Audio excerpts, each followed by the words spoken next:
I welcome all of you from Sanskardhani to this call today. So friends, in this call today, we will talk about the journey from Web 1 to Web 3. Basically, we have taken this call many times before, but this call is for all those people who are new in the system today, who joined the system 1 to 2 months ago. So this call is very important for them. If such people are associated with us, then they should try to understand things, write down. Somehow, they will understand things. Then they will understand about cryptocurrency, about blockchain, why its future is so bright. Why do we say its future is bright? So, before starting, we will talk here friends that today we will discuss here about the 3 phases of the journey of the internet, where we will talk about Web 1, which was read only. Then, Web 2 came, after that Web 3 came. So, whenever there is a revolution, you will see that technology upgrades to solve some problem or the other. So today in this session we will talk about the basics of internet, net, then Web 1 came, then Web 2 came, then why Web 3 came. So we will discuss about it.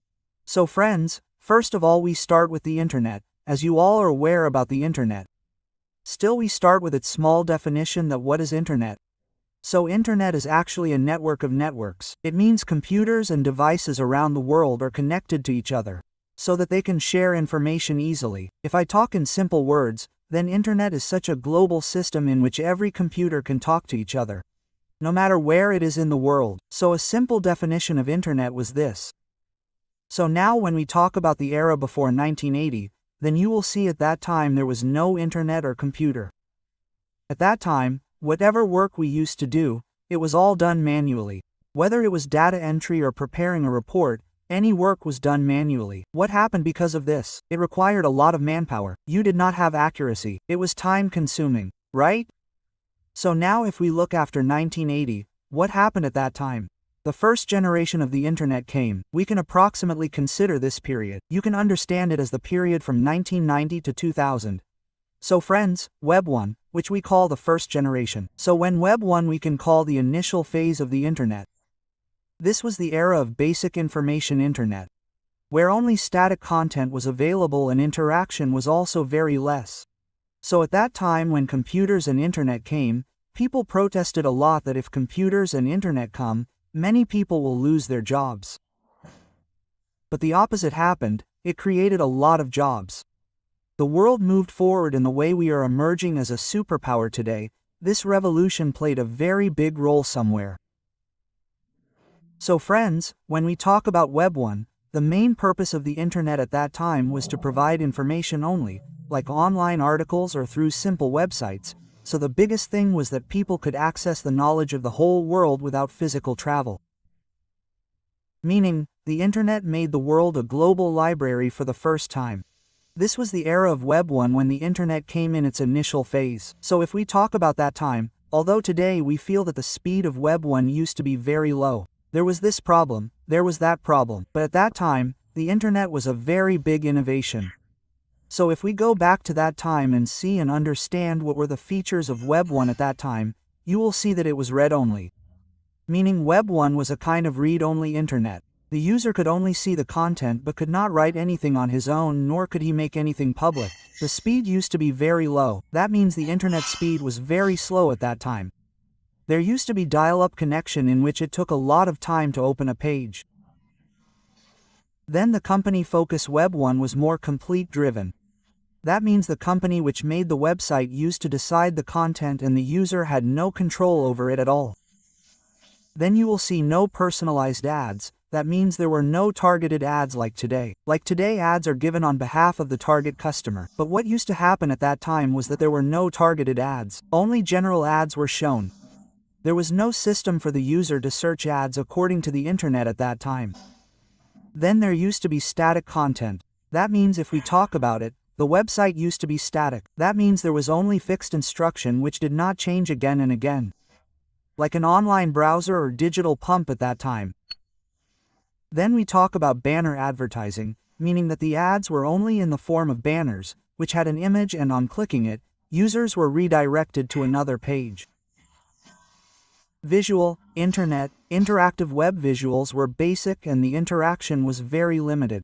No, there was no video streaming, no live chat. There was just simple image and text.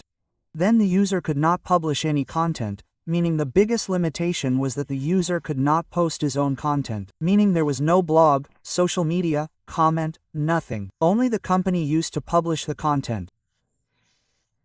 So friends, today when we hear it, it seems that the Web 1 of that time had these features at that time. But if we talk about these basic features which started the journey of the internet, then what changes did it bring in the world? If we talk about it, then how did the word change? How did the industry change? So you will see, what changes did the media and news industry bring at that time? So Web 1 gave a new direction to the media and news industry. Companies like CNN, BBC and New York Times launched their digital presence. People started reading news online from home. Without physical newspapers or TV, the biggest thing was that now media companies could reach global audiences with their content. Otherwise, if I talk about the time before the internet, what used to happen at that time? Generally, newspapers used to come which were on regional basis. Right? Some were on regional basis. These used to be limited. What is happening worldwide? We used to get information about this after a long time, right? So, we started getting real-time information about what is happening in the world. What is happening in the world? What is happening in the country, because people started shifting themselves to the internet. And if I talk about the advertising and marketing industry, then online advertising started in that era. Banner ads and pop-ups started becoming very popular. This was the first new marketing tool of Web 1. Through this, businesses started to reach their products and services to a broad audience apart from the traditional market.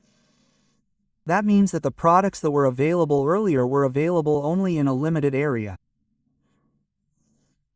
But what happened with the advent of Web 1 was that advertising started worldwide and people started seeking information about the product. If I talk about the boom in the automobile industry, how the automobile industry changed itself, how it shifted itself at that time, then Web 1 also brought a revolution in the automobile industry. Car companies started making websites, which started creating detail catalogs and virtual showrooms. Otherwise, what used to happen before this was that we had to be physically present, had to go there. If the showroom was 1,000 kilometers away from our home, then we had to go there to see it. But what happened today is that virtual showrooms started. Customers started exploring the model specification features of the car sitting at their homes, without visiting the physical showroom. So people started getting informed beforehand. They would go to dealerships and it became very easy for them to take decisions. For example, companies like Ford, Toyota, BMW launched their virtual showrooms and provided details of their cars online. What happened with this? People started getting information from their homes. The time which they used to spend a lot got reduced and they started connecting virtually. Then if I talk about the advent of Web 1. Web 1 started the first generation of the internet. It made it easy for us to access the internet. There were some features. With these features, it took the world one step ahead for this journey. So then if I talk about what the limitations were, because you will see that between 1990 and 2000, people had become habitual. It was new in the beginning, but later it became so habitual that they started seeing some problems in it. What did problem mean? If we see what were the limitations on Web 1, the first was static content, meaning that the website itself showed a fixed information which did not change until it was manually updated, meaning that the content used to be completely static. There was limited interactivity, meaning that you could only see the content. You could not comment on it.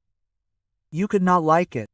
You could not engage yourself. There was no personalization in it, meaning that the content of the website was the same for every visitor. Personalized suggestions or recommendations were not available at that time like today. Poor user experience, meaning the design was simple and boring. Browsing was also slow and very complicated. Due to this, the user had to face a lot of problems at that time. No real-time update, meaning the content was not updated automatically. If any news or information changed, the website had to be updated manually, due to which the data seemed outdated. Then you will see limited multimedia, right? At that time you will see that images, audio, videos were used very less. Then there was limited user-generated content. The way you see today that content is generated. But what used to happen at that time? The user could not contribute anything himself, like writing blogs, photos, all these things were not added. Lack of mobile optimization at that time, websites were made only for computers. They did not open on mobile or tablet. I think this concept did not exist at that time. Then there was no social interaction. Slow internet speed was the biggest reason that at that time there were dial-up connections which were very slow. It took minutes to load the page and the browsing experience was very weak. So friends, web started the internet and brought features. The world changed itself, but somewhere later on people saw these problems, that these were problems. So whenever there is a problem, new technology is born to solve the problem.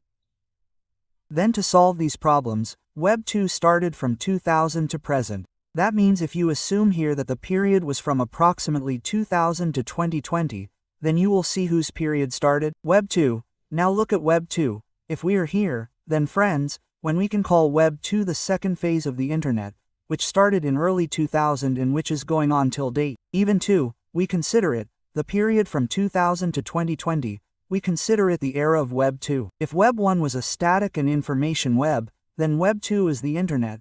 Web 2 made the internet dynamic, interactive and user-driven. It made it easier by removing the shortcomings that were there. The biggest change in this period was that the user could not only consume it, but also started creating and sharing content. Social media blogs, forums, video platforms are very big examples of this. So now the internet has become a two-way communication instead of a one-way communication with the advent of Web 2. Users had their own voice. They could publish their content, give feedback and make others' content interactive. So companies also started connecting directly with customers. So friends, you must have noticed that in this phase, platforms like Facebook, YouTube, Twitter came up where people started delivering their content to the global audience. That means Web 2 made the internet a global community, where along with information, things like interaction and collaboration also started. So the era you are seeing today is the era of Web 2, and if we talk about what were the features of Web 2. In Web 2, you will see high-speed internet. At the time of Web 2, the speed of internet became very fast. Broadcast and 3G, 4G connections made browsing, streaming and downloading very easy. Read and write. That means in Web 1 you could only read. You could not write in it. But Web 2 gave you the opportunity to write in it as well. So users could not only view content but could also write, share and publish it themselves. What happened because of that? You will see that blogs started being written. People started commenting, sharing photos and videos. Strongly focused on community, Web 2 made the internet a community space where people started connecting with each other, interacting, collaborating. Then, interactive shared content means that today the innovation does not come from one source, but the user shares his content through things like Facebook posts, YouTube tweets and Wikipedia. The era of interactive advertising began. You will see that ads have become interactive, beyond static banners. Companies also started advertising according to consumer behavior, according to their interest, according to the target customer. Then you came to centralized internet servers. In Web 2, the control of data and service was mostly with centralized servers which were operated by big tech companies like Google, Facebook, Amazon, Twitter. That means most of the cooperation was in their hands. So if we talk about platforms here, this was the time when social media and e-commerce joints came. Facebook connected people. YouTube made video sharing global. Today, you can pay electricity bill sitting at home. You can recharge your mobile. The reason behind this is through Web 2 technology, because Web 2 has totally changed the world. Now if we talk about what changes Web 2 has brought in the world, then you will see that the era we are living in today was the era of Web 2, which changed the world. The way revolution has come in the last 10 years, regarding technology, Web 2 has played a big role in it. If we see, increased user engagement, it increased user engagement. Social media brought revolution, meaning platforms like Facebook, Twitter, etc. changed communication. People started sharing their thoughts, content and updates instantly with global audience. Instant communication happened, meaning if we talk about it here that real-time communication became possible. Today, people can send messages instantly and share live updates through WhatsApp, Twitter. Collaboration platforms started, meaning that Web 2 collaborated with platforms like Google Doc and Wikipedia, and what happened? people started getting e-commerce content. Even then, this was the same period when e-commerce became active. Today you will see that there is Amazon, Flipkart in e-commerce. As platform companies started, today you can buy and sell from home. These things started, cloud computing, your digital advertising started, mobile revolution came, right? Access innovation came.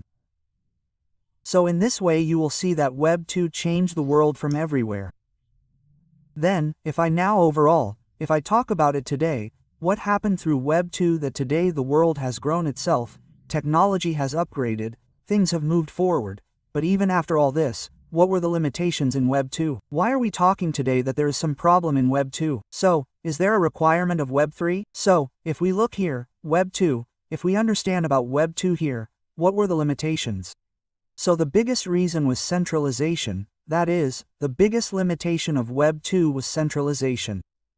That means in this era, big companies like Google, Facebook, Amazon took the user's data, identity and control in their control. These same platforms started deciding which content to show, whose account to ban, which to promote. That means the power was in the hands of only a few corporates. The biggest problem, they centralized such a system. So what session did Web 3 give? Web 3 says that brother Web 3 brought this problem to the session. Everything is decentralized in Web 3. It means that the control is not with a single company but in the hands of the user. And through blockchain technology, people own their own data identity. Then after this we will see data privacy and ownership. Web 2 had a big limitation of data privacy and ownership. Companies like Facebook, Google, Amazon used to collect data and make profit from it. Like making targeted ads, running them, selling out data somewhere. So the biggest problem was of data privacy. Then after that we are talking about data risk, security risk, online interaction and data storage in Web 2 had become very high. Because of this, you are getting to see things like platform cyber attack, hacking, data bridge. In this misinformation and fake news, you will see many types of news in Web 2 which are fake. Misinformation misguides you. You are able to see all these things through Web 2. So overall, if I talk about web proof, that today if you talk to anyone, you will see that ads related to that person start appearing on your mobile. If you search for something, then many information related to that person starts getting shared with you. Even today we know that if we click on a single link, we are afraid that money might disappear from our account. So today other companies are selling our data in other countries. They know what they need according to the customer's interest, on the basis of which those things are made and come to our India. So the way your data is being stolen, your security, your privacy is being lost. Web 3 is being introduced to solve all these problems, which is the solution to these problems. So now if I talk about Web 3, what is Web 3? Then friends, when we come to Web 3, it is a decentralized web which solves the limitations of Web 2. Meaning that in Web 2, data and power were in the control of big companies. But Web 3 gives us decentralization. Meaning that power is not concentrated at one place, rather it is distributed in the network. It enhances security and privacy, meaning that through blockchain, data is more secure. And now the real owner of the data is the user himself. It is not the company. So what is Web 3? It introduces a new era which gives trust and transparency. Meaning everything is recorded on the blockchain in which there is no possibility of any kind of cheating. Every user can control his data and identity, where everyone can participate, whatever his background may be. So friends, if we talk about Web 3, then these are new concepts like blockchain, crypto, NFT, metawar. You get to see all these things in Web 3. Now if I talk about Web 3, what are the characteristics of Web 3? What are its features? Why is Web 3 important for us in the future? Then you will see that the way Web 2 had centralized the world. So what is Web 3 doing? It decentralizes, meaning Web 3 runs on a decentralized network. Like blockchain means data and control is not with a company but is distributed among the users. In this we get more control over our data identity. At the same time, user data ownership means that in Web 2, companies collect our data and make money from it. But in Web 3.0, the user is the real owner of his data. And you decide whether to share the data or monetize it. And for that you also get reward or token. Blockchain and smart contract means Web3 uses blockchain and smart contract which ensure transparency and security, and transactions happen directly without any middleman, meaning less cost, more speed, and through a completely safe process. So Web3 creates a world where control, ownership, and transparency is in everyone's hands. Then privacy and security. Web3 gives the most importance to privacy security, where the user has full control over his personal data and every transaction is encrypted, meaning your identity and data are safe. So overall, if I talk about Web3, then Web3 is such a digital world which is more secure, efficient, and user-centric. It is built on decentralized privacy and technology like blockchain AI, meaning it is the internet of the future which is always in favor of the user. So if I talk about the advantages of Web3, you will see that decentralization, as I told you here, does not require a bank or any third party for Web3 payments. It means that the control is always in the hands of the user. It is secure. What happens by working on blockchain technology? Your data becomes secure. It becomes transparent. There is low transaction fee. It means that if you do not require a middleman, what happens is that your transaction fee reduces a lot. There is global accessibility. There is privacy. You get to see fast transactions here. Along with this, we will see here that fast transactions have happened. Control over the asset means that the user himself controls his asset in a decentralized wallet which is not third-party dependent. So inclusion in financial service means Web3 provides financial services to every person who has only internet. So like DeFi, you get to see all the boring things here through Web3. So here you understand that if I talk about Web3, the way Web3 is, the problem in Web 2 was of your data security, privacy, hacking. It solves these problems and makes things safe and easy. So now if I talk about what the payment method should be in Web 3. So here you can see that the way Web 3 brings a new decentralized payment method. It is based on blockchain technology. In this, the transaction is fast and secure. There is no need for an intermediate like bank or payment process. So the way you will see that the train always runs on the track. In the same way, whatever work you are going to do in Web 3, it is going to work only and only on blockchain, meaning Web 3 cannot work without a blockchain platform.